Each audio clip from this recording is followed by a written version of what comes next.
Matt, beaten here in the opening group game in the EFL Trophy. What's your immediate reaction to what you've seen tonight? I think the scoreline probably paints a picture that doesn't replicate the game. And what I mean by that is, 25 shots tonight.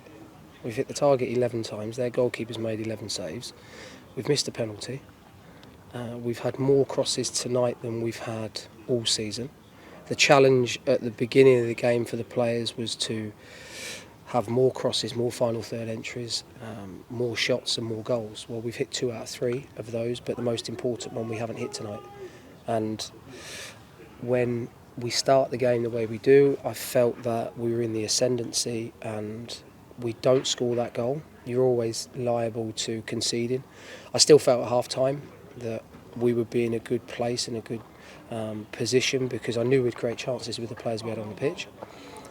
But the real necessity is that when you create those chances, you've got to score, and we didn't do that tonight. We missed too many chances where I felt the team were capable of scoring, and then we get hit twice on a counter because our press, in terms of the players, what you asked them to do, they didn't adhere to that properly. So when you play against a team like this, you know they're going to have possession.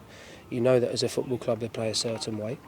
And we probably, for the first time in a while, didn't get that right. So you can see 3 goals, but I feel stood here now that that's not a 3-0 game with the amount of chances we've created. But understandably, really disappointed, because let's make no bones about it, a lot of our fans have travelled here tonight, and they'll be extremely disappointed, as are we. We accept the criticism, I accept the criticism. It's a 3-0 loss away from home, and we make sure now that we are ready as a group of players and group of staff for the next game. It's certainly the most chances you've created in a game, isn't it, so far this season? Is there any semblance of encouragement to take from that at this particular moment in time? Of course there is. 100% there is. Because if you look at the difference in terms of final third play today to Saturday, it's polar opposites. But what we have to do when we create those chances is the delivery needs to be better, the runs need to be better, the contact on the ball needs to be better. But I think their goalkeeper has had an extremely good game tonight. He's made some wonderful saves, even the save he makes from the penalty, the save he makes from Elliott's free kick in the first half, the second half. So while I am really unhappy with the result, I felt in the final third we looked more of a threat tonight. But you can't come away from home, create 25 opportunities, hit the target 11 times and not score a goal. And you'll pick up the paper and you'll look at expected goals and it'll probably say we should have scored 2 or 3, but we haven't. So that's an area where we need to continue working with the players to make sure that we score enough goals, because goals change games. And what about the goals you conceded here tonight as well, Matt? Any goal that you concede is disappointing. I mean, the third goal is we don't get the press right, they get out, we're not engaged at the back, and from 25 yards he sticks in the top corner. So, look, at the moment I haven't seen the goals, I'll be brutally honest with you. I think it's always better to have this conversation once I've seen it. I haven't as of yet. We'll make sure that we do that this evening. But every goal that you concede in every game of football will be avoidable. So we'll make sure that we feed back to the players as we always do. But in terms of conceding goals, it's not good enough to concede 3 goals away from home.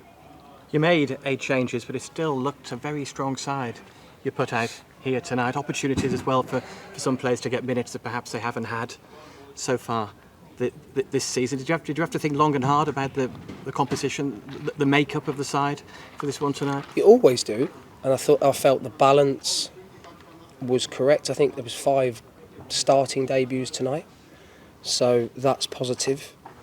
Shea, Taylor Perry and Dan Udo were the 3 players that started from the weekend. What it has done and what it will do is give us food for thought going into the Bristol Rovers game. I thought, players, whilst the effort was there, maybe sometimes the football understanding can be improved. But in terms of, and I'll go on again, in terms of final third, getting there was good tonight. Delivery at times was good, but the finishing definitely wasn't up to the standards that we expect, because we should be scoring at least 2 or 3 goals tonight. Your 2 latest loan signings both went into the starting 11, Brandon Fleming and Ryan Finnegan in midfield. Happy with bits from what you saw tonight? Ryan was on the ball a lot, wasn't he? Yes. Again, I think when we win the ball back, I think I'd like us to play forwards if we can. We were safe in possession. However, when we did play forwards, when Ryan did get the ball, when Brandon was in crossing areas, delivery was good on the whole, but of course there's always room for improvement. So pleased that those boys got some minutes, pleased that Max got some minutes, Tamishi's made his debut, Jason as well. So yeah, there were performances in there tonight, that aspects of that we were pleased with, but also areas and huge areas we feel there is for improvement. And in terms of this competition, 2 home games to come, so still opportunity to progress despite the obvious disappointment surrounding this at the moment. Yeah, look, we've taken and we are taking this competition seriously. So we've made changes tonight, yes, but I believe that the players that came in are senior players, they're part of the first team squad. So yeah, we are going to take this competition seriously. We would like, obviously, to make sure that we get 2 positive results, because we want to get through to the next round of the cup. But to start the way we have tonight with the result, it's hugely underwhelming. So what we need to do now is, when we play the next game in this cup, we need to perform better and take our chances. We know you've got to wait a while now till the next opportunity to play, a week on Saturday, Bristol Rovers. Is that annoying in some ways? Would you want to get out there quicker, or do you welcome it in some respects in terms of giving you time to work with this group of players on the training grounds, a new group of players?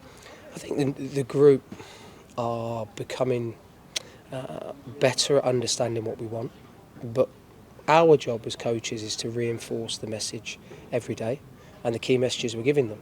We understand they're human. There'll be times at which they might think they know, but we need to make sure that they know. So we've got a period now of sort of 6, maybe 8 training days where we can get some really positive work in with the players. It's going to be tough. They'll be in over the weekend.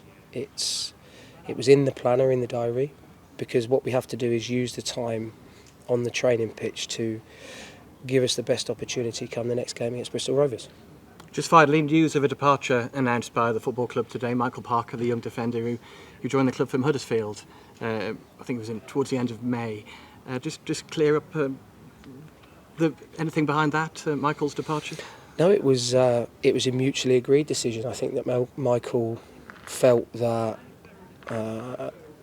he would be better suited in a different environment, maybe in an under-23s development environment. He goes with our best wishes. It's a shame, because obviously we felt that we would be able to help him and develop him. But I think what you have to do is, there's always a human element to football, and the agreement was mutual. So we wish him the best of luck wherever he goes next.